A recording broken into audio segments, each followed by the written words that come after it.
And we are live on this thing, and we're gonna do Instagram as well. Give me a sec. All right, yeah, I'm vibing. My dog's at my feet. Ponder. How is Yeah. Ponder?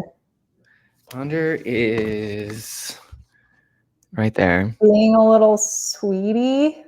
That's one word for it. They've been barking a lot today, so I'm thinking I'm gonna need to.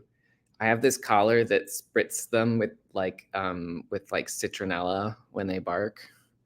And I haven't used it in a really long time, but it does work. It what I noticed when they were using it is it didn't stop them from barking, but it did teach them to adjust their volume, if that makes sense. They sort of figured out how to bark without setting it off. And I was like, I can live with this. You're using your indoor voice, Sure. Fair enough. What does the citronella do? It's just unpleasant. Yeah, I think it's just a strong scent that's not toxic to dogs. And dogs are so motivated by smell that I think that's the sort of theory behind it. They do allow you to also just put water in it as well. Got it. Cool. Well, shout out to Ponder for being smart enough to game the system. To game the system. My dog loves doing that. All right. Speaking of gaming the system, should we get this thing started? We should. Okay, so I have a plan for today. And so last time we played this game, we had gone to an auction, and our job, they didn't really give us a great job, our teammates, but we're also sort of the personality hire for this group, so it's fine. But our job was to roam around the crowd of the auction and just keep an eye out for people who are sus, essentially. We ended up being a lot more useful because we distracted the entire crowd while one of our companions stole an artifact that we're trying to get. But I was really disappointed with how ChatGPT wrote this part, because if you'll recall, we used our special power, which our special power is we're able to create illusions that that are supposed to take on a life of their own also. We don't have full control over these illusions. And it kind of fizzled out. It was uneventful. We did something super fun because there was an evil guy there, and we didn't want him to catch us stealing the artifact. And so we made an illusion that was a copy of him that was standing at the back of the crowd, and then pointed at him and called him an imposter. And I wanted that to just go, and it fizzled. The ChatGPT just forgot that the illusions are supposed to be a thing that are out of our control. And I think ChatGPT just made the illusion vanish, and nothing fun happened. It quite literally fizzled out. Yeah. So I'm going to ask ChatGPT to rewrite that for us and include the quirk of the power, make it more a part of the story, I guess. Yes. So let's see how this goes. Share screen. Make it dramatic. I want Real Housewives of Lothar level. Yeah, exactly. I want some drama. Okay. I want Andy Cohen to come out. Truly. Okay, so I'm separating.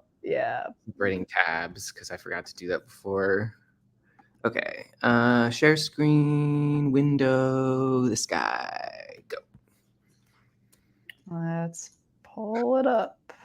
All right. So yeah, this is the description where it's right. Where did it happen?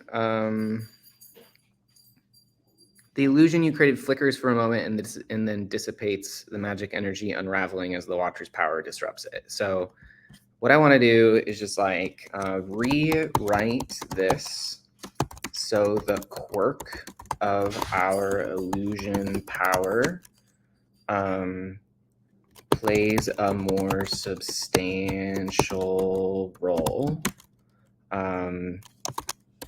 The illusion should not, I don't know, maybe just that. I don't know what else to say about it. Okay. As the theater erupts into chaos, Seraphina, who's the person who steals the artifact, moves with swift precision. Her sharp eyes lock onto the artifact, and she begins her approach, slipping through the distracted crowd like a shadow. The two veiled watchers, one real, one your illusion, keep everyone's focus elsewhere, allowing her to climb onto the stage unnoticed. But then something strange happens. The illusion you created starts to warp, its form flickering unpredictably. The fake veiled watcher, instead of remaining still and accusing, begins to behave erratically. It tilts its head at odd angles, then paces unnervingly, its voice ringing out again, but this time in a distorted, unnatural tone. Imposter, imposter. The illusion repeats, its voice elongating, taking on a twisted, mocking tone. The illusion, now out of your control, points at random people in the crowd, its gestures becoming frantic and strange. That's an imposter, it shouts again, but now it sounds almost like laughter, as if it's toying with the very reality of the room. The crowd, already panicked, begins to look even more bewildered, some stepping back in sheer confusion.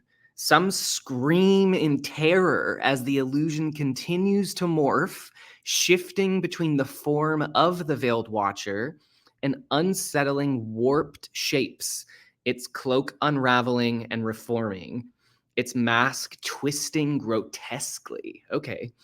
Seraphina is undeterred, but clearly aware of the risk as she reaches for the artifact. The auctioneer, too rattled by the strange behavior of the illusion, barely notices as she grasps the small, dark wooden box. The air around it vibrates as if the artifact senses it's being moved, the strange tension in the room amplifying. But then, just as Seraphina begins to slip back into the crowd, the illusion, now completely independent of your control, suddenly manifests right next to her. The warped form of the fake veiled watcher points directly at her, its voice screeching. There! She's the imposter. Oh my God, no, this is bad. Go off. The crowd gasps as the illusion hovers over Seraphina, its presence drawing the real veiled watcher's attention. For a brief, horrifying moment, it seems like the illusion has turned on your plan, its chaotic energy throwing everything into jeopardy. Seraphina, quick on her feet, dodges to the side, but the damage is done. The real veiled watcher's gaze shifts directly toward her as the illusion cackles wildly. Seraphina clenches her jaw, making a quick dash towards the edge of the stage, the artifact still tucked under her arm. The audience, now unsure of what's real, erupts into even more confusion, but the real watcher's focus is unshaken. The illusion continues to hover, flickering in and out, mocking the scene, as Seraphina pushes through the crowd, her face a mask of concentration. What do you do next? I think I just want them to keep going. There's so much to unpack here. Truly. What? That was meaty. That was not what I was expecting.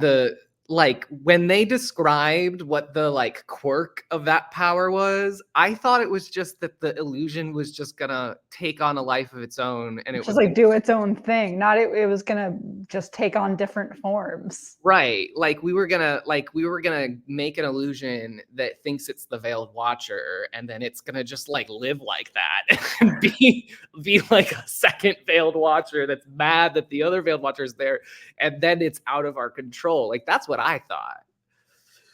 And how were we mistaken? It was so much more grotesque, which is a word that they used. I'm loving how the fake watcher points to Serafina. Serafina, Starts calling her an I love imposter. that too.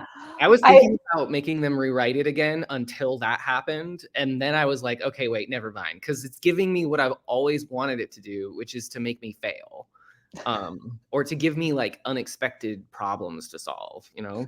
I feel like I've been at a couple of weddings where something like this happens, where someone just gets a little out of hand, starts pointing at people, just starts making it's just giving me inappropriate distant relative at a wedding vibe. Yeah, we could try and maybe like regain control of the illusion. I don't know if we're able to do that. Yeah, so where does this end up? Continues to hover, flickers in and out. Serafina pushes through the crowd. Should we just follow?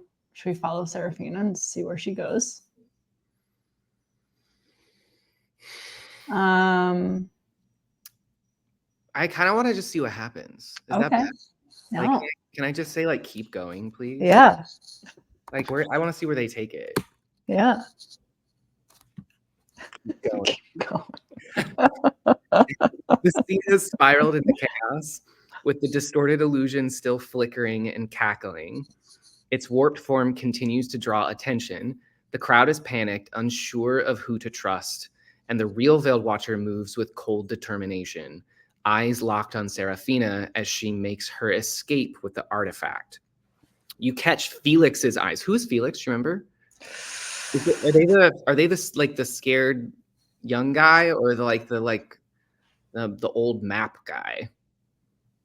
There's one guy. I think the young nervous guy who makes nice clothes. Yeah, that's okay, cool. Yeah. So that's Felix, we think, and he looks like, yep, definitely him. He looks like he's about to collapse from the. There we go. Yep. But he keeps his composure just enough to begin edging towards one of the exits. Gavin, who has been watching everything from the sidelines, gives you a sharp nod, signaling that he's ready to bolt if things get any worse. Serafina, still dodging between guests, is trying to lose the Watcher in the chaos, but the illusion, now fully out of control, continues to warp and shift around her. So it's just like following her. Oh my God, little demon. The fake Veiled Watcher seems to merge into the crowd, its form twisting like a shadow, slipping through the cracks. People scream as it passes through them, their minds unable to comprehend what they're seeing. You know you need to act quickly. If you don't contain the illusion, it might draw too much attention to Serafina. And worse, it could break. I mean, I feel like it has already drawn too much attention to Serafina. I don't think we can prevent that. There can't be more attention drawn. And worse, it could break the already fragile balance of the situation. I mean, I already feel like all of these things have happened. So I don't think you're laying out the stakes right here, ChatGPT. The real Veiled Watcher is moving towards her, but the confusion of the crowd gives you a small window to tip the scales back in your favor. With the stone still clutched in your with the stone still clutched in your pocket, you focus again, willing the illusion to dissolve. You concentrate hard, trying to unravel the chaos it's caused, but the illusion resists you. It doesn't want to leave. It clings to the theater, pulling energy from the panic in the room, feeding off the fear.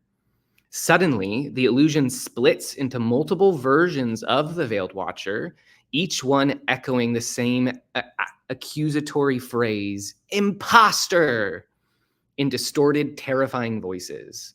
Okay, the theater is filled with flickering shadows, with guests stumbling, unsure of what figure is real.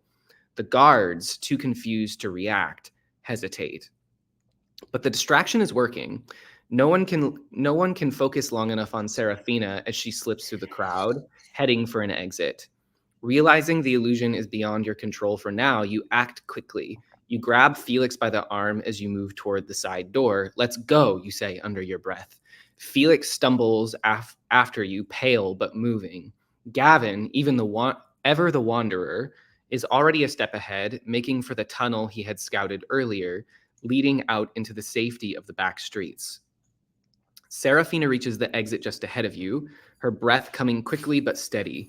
The artifact still safely tucked under her arm. She doesn't stop, her eyes flickering back toward the chaos inside as you all slip into the shadows of the alley outside.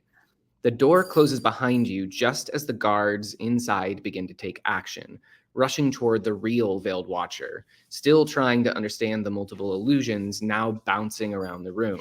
Do we think people are writing full books and publishing books that ChatGPT wrote? I'm just saying this isn't long. That it's long? Is that what you're saying?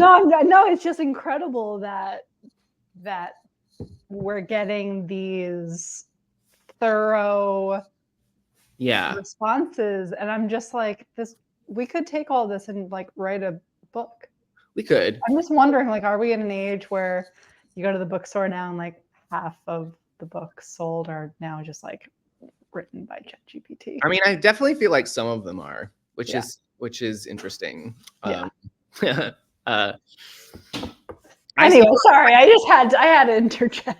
It's a good question. I mean, I feel like this isn't I've read much better books than this. Like I don't know. I don't really buy the whole that we somehow got away with this after. I feel like it could be a beach read. Like, I feel like I like the choice by ChatGPT that the illusion like blows up our plan, but then it needs to blow up our plan. Like, this doesn't feel like our plan was blown up. We still just like perfectly got away with it, right? Right. Which is weird. Anyway, I'm gonna ask them to not let us get away with it. The illusion blew up our plan. We please make us less successful.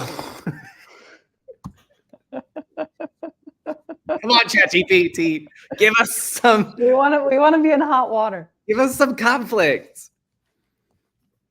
Okay, let's adjust things. There's yelling. Okay, the theater. I'm gonna have to ask them to not write as much because their responses are getting long again. Yeah. In fact, I'm just gonna tell them, make your response shorter, please.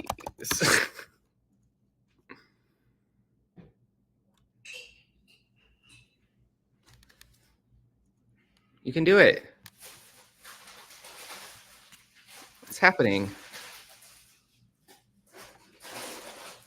ChatGPT. We hurt their feelings. We hurt their feelings. They're like, wow. You can do it. Oh my gosh. Should I refresh? Yeah, maybe give her a little reset. Do we have a software problem? Yeah, regenerate. Okay.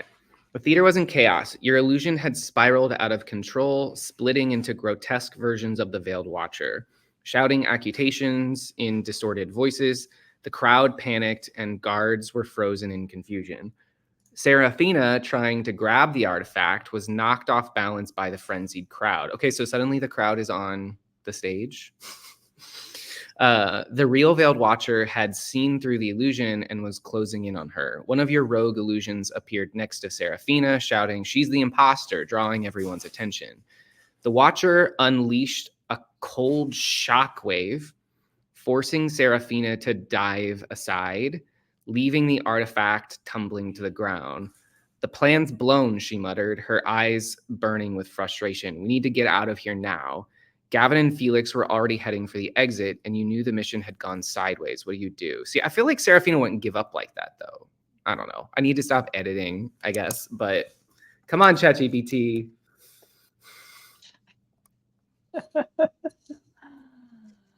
Okay, what do we do? I feel like, should we go for the artifact? Yeah, obviously. It's the whole point. We were there. Yeah. Okay.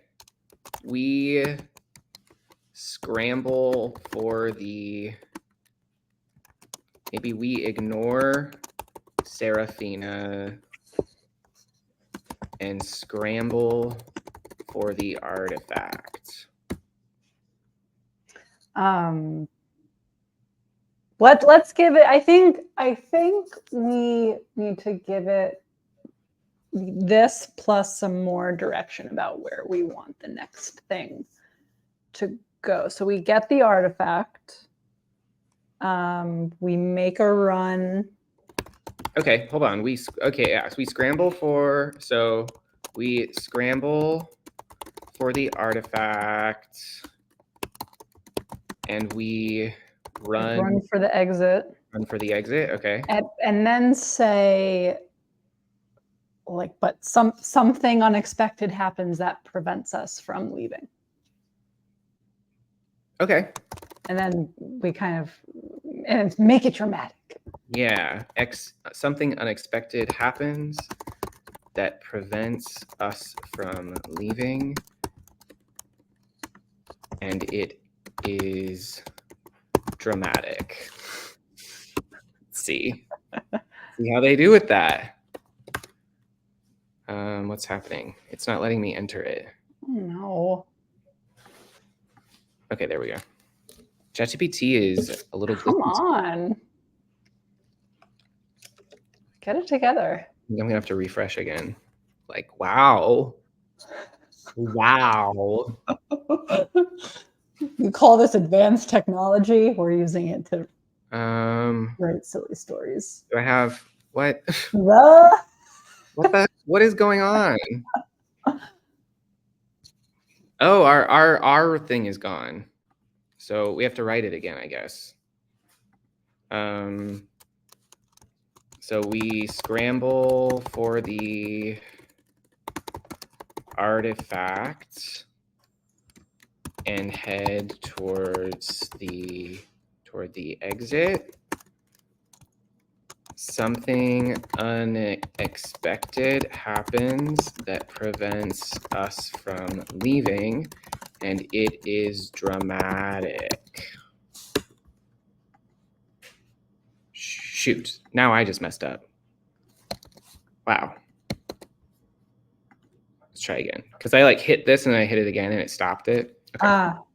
Okay, you and Seraphina lock eyes, both diving for the artifact as it clatters to the floor. She grabs it first, the wood box cool in her hands, and you both make a desperate dash toward the exit.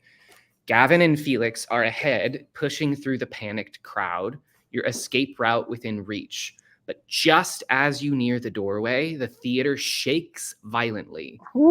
Chandeliers swing overhead, and the floor beneath your feet trembles. What is happening? The air grows cold, unnaturally so. Behind you, the real veiled watcher stands still, his hands raised, his eyes fixed on the artifact in Seraphina's grip. With a deafening crash, the exit door slams shut, the wood twisting as if gripped by some unseen force. The crowd stops in its tracks, and a suffocating silence falls over the room. From the shadows, tendrils of dark mist slither up the walls and floor, coiling toward you like hungry serpents. Suddenly, the lights flicker, and the dark mist solidifies, forming a towering figure far more terrifying than the Watcher himself. Its eyes glowing like embers pierce through the shadows, and its presence sends a chill down your spine. The Veiled Watcher's calm demeanor falters for the first time, his eyes narrowing as if even he hadn't expected this. A voice, deep and resonant, booms from the figure, shaking the very foundations of the theater. No one leaves with what is mine. The shadowy figure steps forward, and the crowd screams, scattering in all directions. The tendrils of mist surge toward you and Seraphina, blocking your path. The artifact pulses in her hand, and the power within it clearly is drawing this dark force closer. What do you do? Okay, so this figure appears to have been like summoned by the Veiled Watcher, but is like somehow connected to the artifact. And like they think that they're saying that the artifact is theirs. And it's a big figure, and I don't really know exactly what it looks like, but I know it's big and made of like shadows and mist and tendrils. Well, we can't just give it back. No, that would be lame. No way. Can we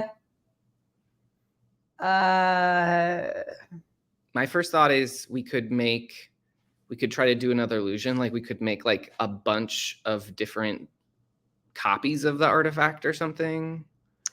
We could make a copy of the figure and make it shout imposter. Oh no. We're like a wonder.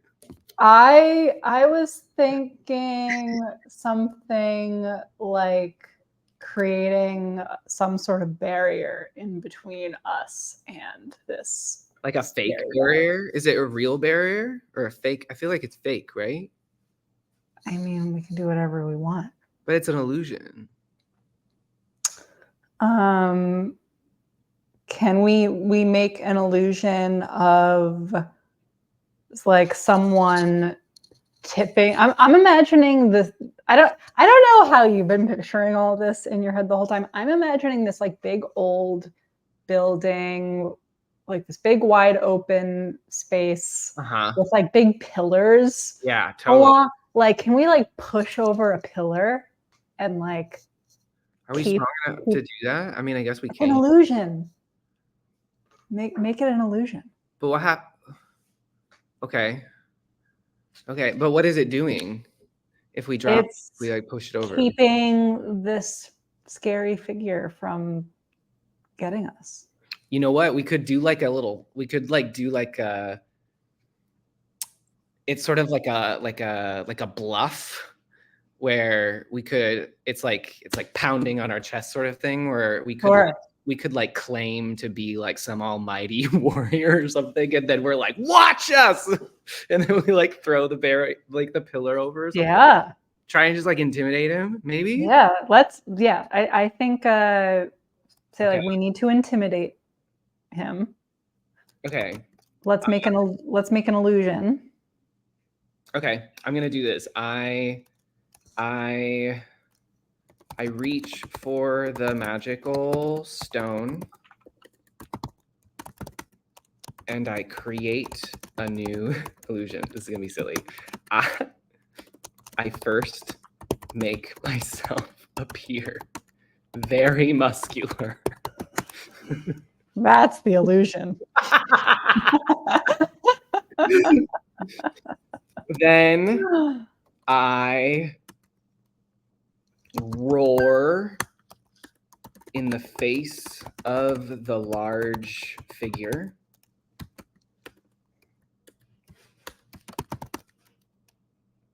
And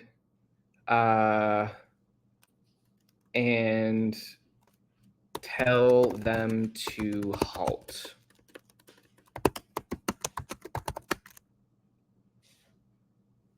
I then create an illusion of a large stone pillar, like many others in the room.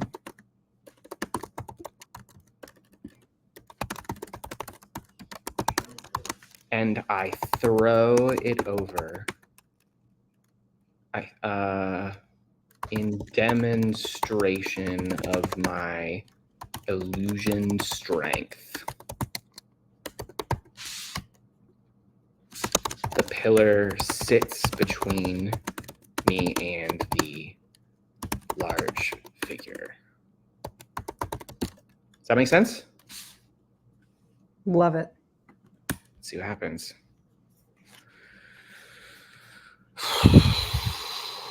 With the shadowy figure advancing and the cold air thickening around you, you reach into your pocket, gripping the stone tightly. Its energy hums through you, and you focus on weaving an illusion of yourself, larger, stronger, towering with rippling muscles. The transformation feels instantaneous, and you stand taller, more imposing. You let out a powerful, guttural roar, your voice echoing through the theater. Halt! You shout, staring directly at the shadowy figure. For a split second, the room hesitates, the figure's glowing eyes narrowing as it takes in your new intimidating form. Without missing a beat, you conjure an illusion of a massive stone pillar, identical to the one scattered around the theater. With a dramatic flourish, you lift the pillar with your illusion strength and hurl it across the room. The pillar crashes to the floor between you and the dark figure, creating a loud, resounding impact that reverberates through the space. The shadowy figure pauses, its tendrils recoiling slightly at the sight of the massive stone barrier now lying between you. The crowd watches in awe and terror, unable to determine what's real and what's illusion. Yeah, this poor crowd. These people are traumatized. Oh my God, we did not take into account the collateral damage. The emotional implications and the everlasting effects that this will have on these poor people. The figure, however, doesn't back away. It steps closer, slowly, its dark form undeterred by your display of strength. You feel the air grow heavier, the artifact in Seraphina's hand pulsing as if reacting to the creature's approach. The figure leans forward, its voice like grinding stone. Your tricks will not save you. No! Of mist slither around the pillar, creeping toward you. No! Oh my God! It didn't work at all. Okay. ChatGPT knows that we didn't want to get away with it. That I'm no muscular man. That it just knows. Okay. All right, so that didn't work. It didn't really work, and now they're coming straight towards us. So, like I kind of feel like we're doomed. No, we can do whatever we want.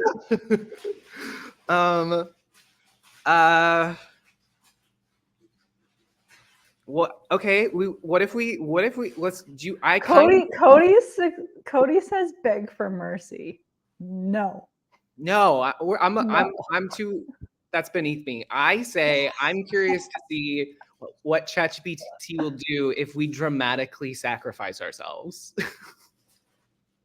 Sacrifice ourselves. I want to have a dramatic moment where I like look over my shoulder and I'm like, save yourself. Could we say like we plan to dramatically sacrifice ourselves, but then well, I'm not gonna. We should have Felix save the day. Wouldn't that be really funny? How? What can they do? ChatGPT will figure it out. Here's the deal. Should we say like we realize we're doomed? Mm-hmm. We begin to sacrifice ourselves, and then Felix saves the day. Felix creatively saves the day. Yeah. Okay, I like it. We'll let ChatGPT figure it out. We realize we are doomed, and we begin to walk into the mist we realize we're doomed, and we're making it dramatic, and we fall to our knees, and then Felix creatively saves the day. Does that work? Yeah. Let's see what happens. I like it. The reality of the situation crashes down on you like the weight of the illusioned pillar you just threw. Okay, rude. The towering, shadowy figure continues to advance, its misty tendrils snaking around the stone barrier as if it were nothing more than a minor obstacle. Your illusion, once a bold display of strength, now feels powerless against the dark force closing in.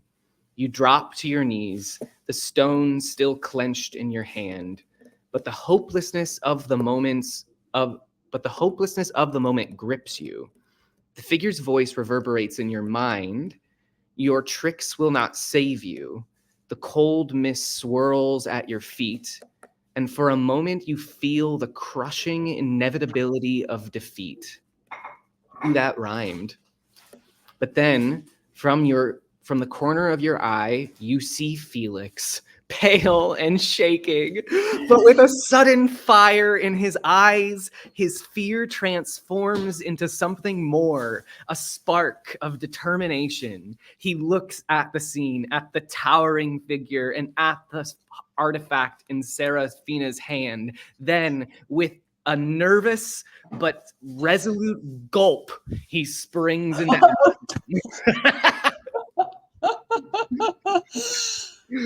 Oh my God. Description.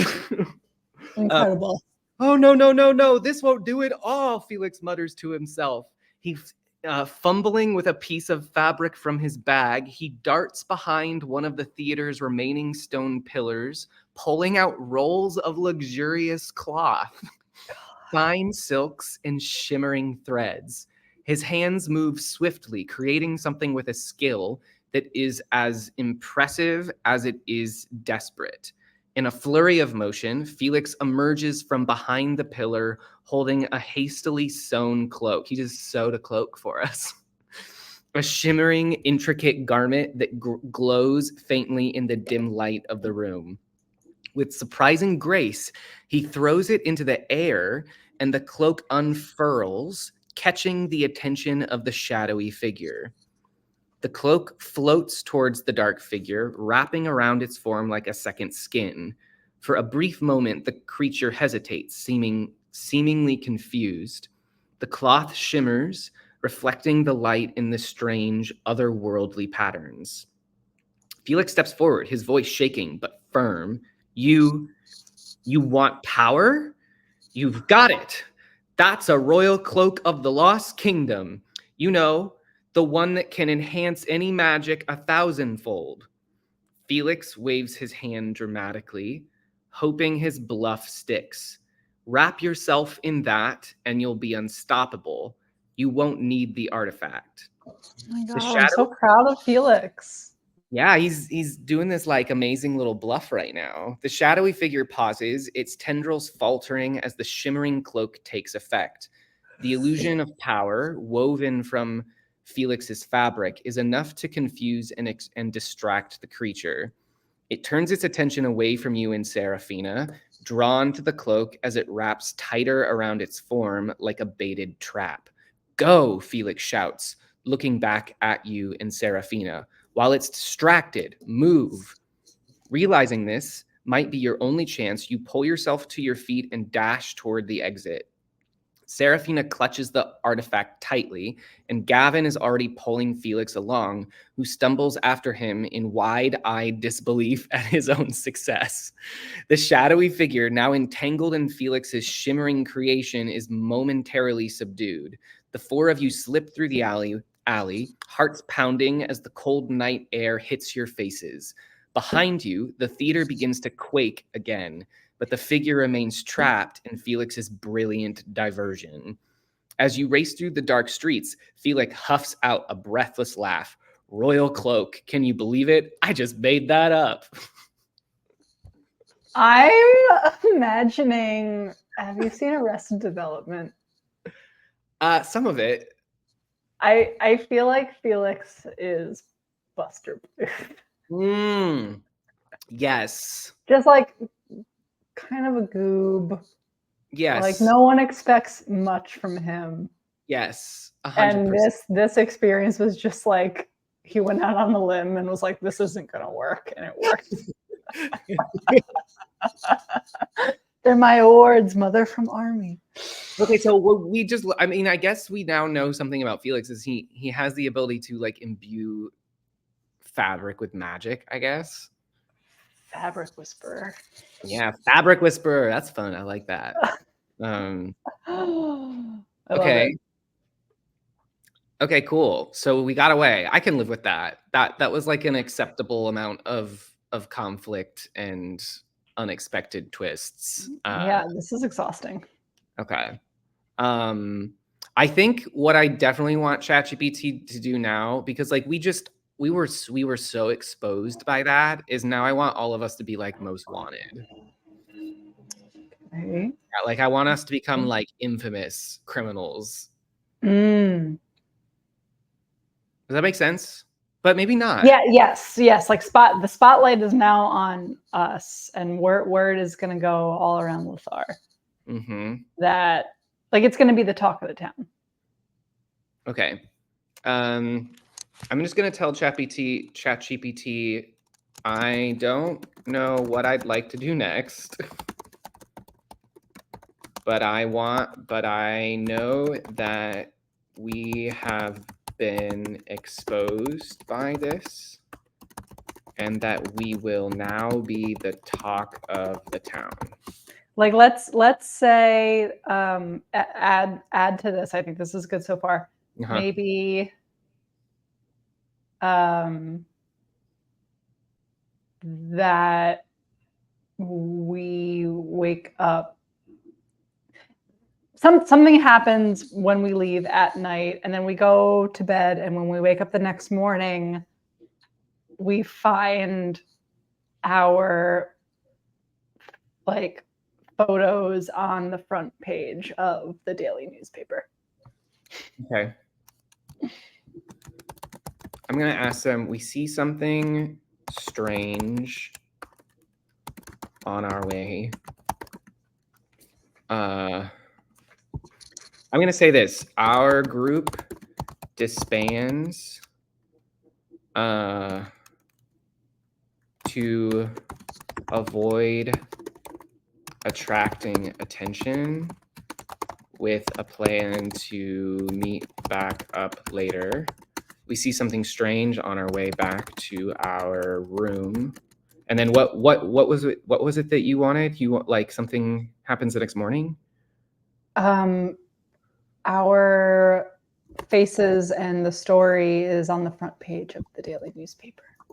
Okay, I love it. The next morning, our faces and the story of the theater.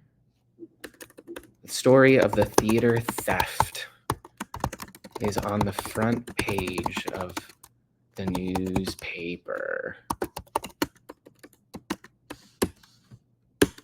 Okay, let's see what happens.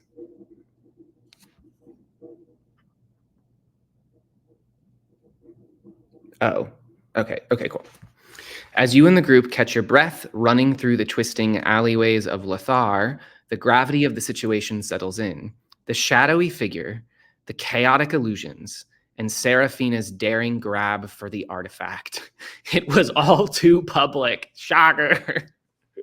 Too many eyes saw something unusual, and even though you escaped, the memory of what happened in the theater will linger in the city's mind. We've been exposed, Seraphina says, her voice tight with frustration, as the four of you gather in a hidden corner. We can't stick together right now, too risky. Gavin nods, scratching his head thoughtfully. Best to lay low for a while. We'll draw too much attention if we move as a group. Felix, still shaking off the adrenaline, nervously glances around. When is he not shaking off the adrenaline? We're going to be the talk of the town. We need to disappear before anyone realizes we're involved. You all agree to disband, planning to meet up again once the heat dies down. One by one, the group slips off into the city's darkened streets, blending into the shadows. As you make your way back to your room at the Spire, something catches your eye. Through the misty twilight, in an alley just off the main street, you spot a figure, a man draped in tattered robes, hunched over what looks like a large glowing crystal embedded in the wall. The crystal pulses faintly, and as you watch, the man touches it with trembling hands. For a moment, the glow intensifies, casting eerie patterns on the surrounding walls. Then the light fades, and the man stumbles back, muttering something to himself. Before you can get a closer look, the man slips into the shadows, vanishing as if he was never there. The strange, brief encounter leaves you unsettled, but you press on, returning to the safety of your room. The next morning, your worst fears are confirmed. As you scan the headlines of the city's newspaper, there, in bold letters, is the story of the theater theft. Bizarre destruction at elite auction. Thieves make off with powerful artifacts. Beneath the headline are crude sketches of your face, Serafina, Gavin, and even Felix, hastily drawn but unmistakable. You're no longer just involved in a secret mission. You're now infamous. What do you do? Okay, so I want to ask them to make one change. And it's that I would like the sketch, all of the sketches to be correct, except ours, where it sketches us as a very big muscular man, because that makes sense. Yes. Genius. Genius. Rewrite the part about the sketches. All sketches are accurate, except the one for me, which sketches me as a big, intimidating, muscular person. Like my imposter. Like the illusion I yeah. of myself. If only life were like this. Can you just redo that for me? Okay, we're gonna skip through. Okay, got it. The next morning, you scan the headlines, the same title. Beneath the headlines are sketches of your group. Serafina's likeness is captured with sharp, accurate detail. Her piercing eyes, always those piercing eyes, and determined expression unmistakable. Gavin is drawn with graying beard and absent-minded grin, while Felix's nervous, wide-eyed face is depicted almost too perfectly. But then you see your own sketch, and you almost laugh. Instead of your real appearance, the paper shows you as a towering, muscular figure, bulging with exaggerated strength. It's clear that they've based the sketch on the illusion you've created of yourself during the chaos. The intimidating version of you is there for all to see, a hulking figure in contrast to your actual appearance. The irony isn't lost on you. While Serafina and the others are clearly identifiable, your illusion has turned you into a local legend of sorts, a figure of pure intimidation that doesn't quite match the person reading the paper. Work. I love it. I love how 3 or 4 weeks ago, you and I were like, oh yeah, we'll probably do this mission and then we'll wrap it up and we'll start a new story. And I feel like we're too. I'm not ready to wrap this up. I just love creating more trouble. I know. I feel like we're starting to figure out how to make. I think some of your ideas today have been really good. Where you're just like, what if we just ask it to I don't know how this have it be this outcome. Yeah, I don't know how to get to that outcome, but let's see them figure that out. And I like that. I think that that's really clever. Thank you. I am very outcomes oriented. I'm results driven. Oh God. Oh my God. We might need to add your character to this story. Just a little outcome results driven businesswoman. Maybe we can meet a new character. We could. We totally can. I feel like that's possible. Joel, we can do whatever we want. And literally anything is possible. You're right. I feel like as long as we just tell them who we're because we just, we can give them instructions to make Felix do whatever we want. So we can have as we want. I liked your last idea about the sketch. I thought that was great little twist. It's perfect, right? Because now we, it sets us up where we still have some agency because not everyone in our group is exposed. And it's also just silly. Yeah. And also, the gym, so I'm like leaning into this new identity. Be the change you want to see in yourself. I'm manifesting. Manifesting. Okay, we're tight on time.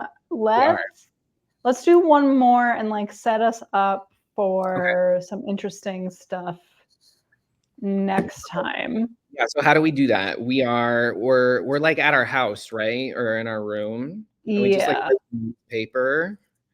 Yeah. So I'd be curious to maybe just like passively go about our morning and like get a sense for like the gravity of the situation. Like how much are people talking about it? Right. What if Like, we are just people ask, looking for us?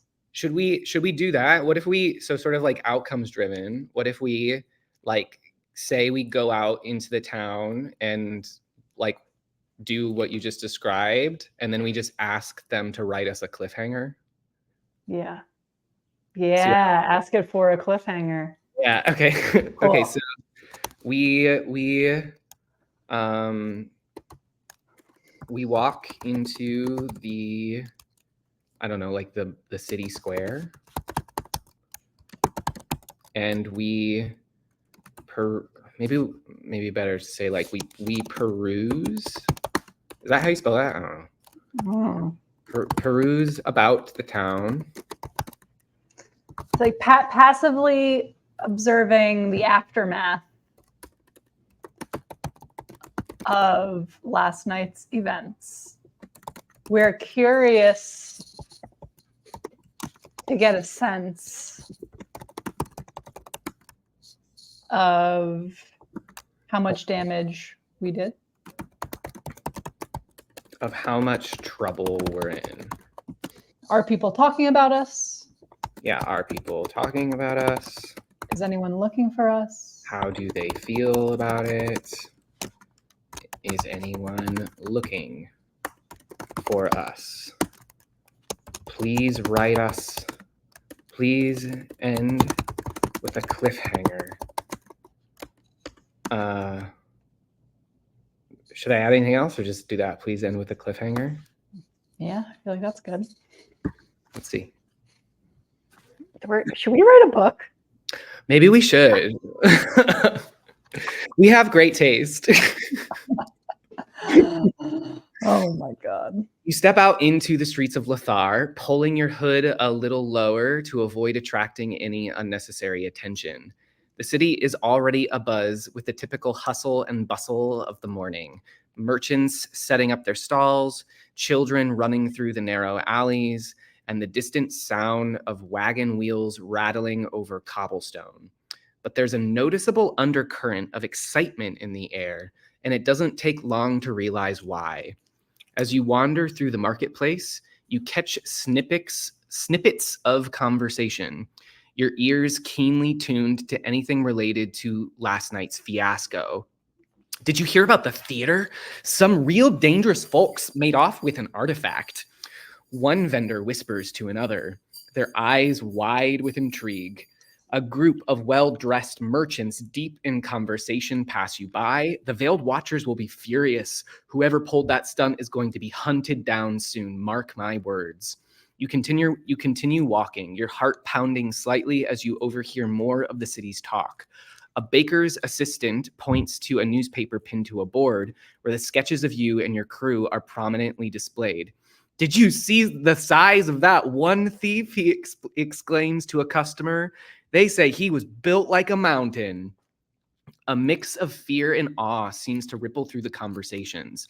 People are clearly talking about you and your group, but there's something more. There's a sense of anticipation, like everyone is waiting to see how this story will unfold. It's unsettling to know how public the whole thing has become. Even worse, the exaggerated sketch of you as an unstoppable muscular figure has only added to the legend, making you an even bigger target. You turn down a quieter street, hoping to stay under the radar. As you pass an alley, you hear two men talking in hushed tones. The watchers are already looking for them. Word is they've put a price on their heads. Your stomach tightens as the thought of being hunted, at the thought of being hunted, and you realize just how serious this has become. It's not just talk anymore. People are actively looking for you. But then, just as you round the corner, you spot something that makes your blood run cold. At the far end of the street, standing in the shadows, is a figure draped in dark, tattered robes.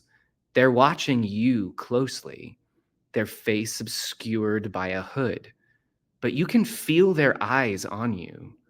There's something familiar about their stance, something you recognize from last night. Before you can react, the figure slowly raises a hand and beckons you forward, a silent command that sends a chill down your spine. Okay. Who dat? Who dat? Who dat?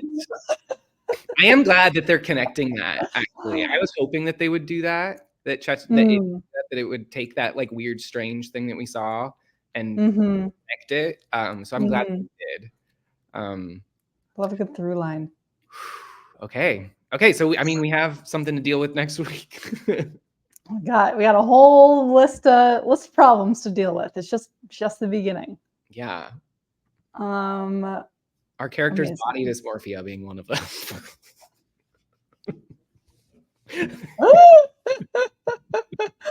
That could be a potential side story. Side plot. We find our value and our worth. Oh my goodness. Maybe one of these days we'll, Cody's been doing a great job of audience interaction, but maybe one of these days we'll get more audience interaction. Although our ideas are really good. Our ideas are great, but I do think that people are missing out. I do think people are missing out. We'll get them. We'll get them one of these days. We're coming for you. All right, Joelle. Well, thank you so much again. I love doing it. I look forward to this every single week. It's so fun. It's very fun. It really does. It feels like getting lost in like a good book or a movie, except way nerdier. Way nerdier. I'm excited to see what next week has in store. Yeah. I wonder if this guy is nice to us or mean to us. We're going to have to wait and find out. I don't. Oh, well. All right, Joelle. Have a good night. I'll see you next time. See ya. Bye.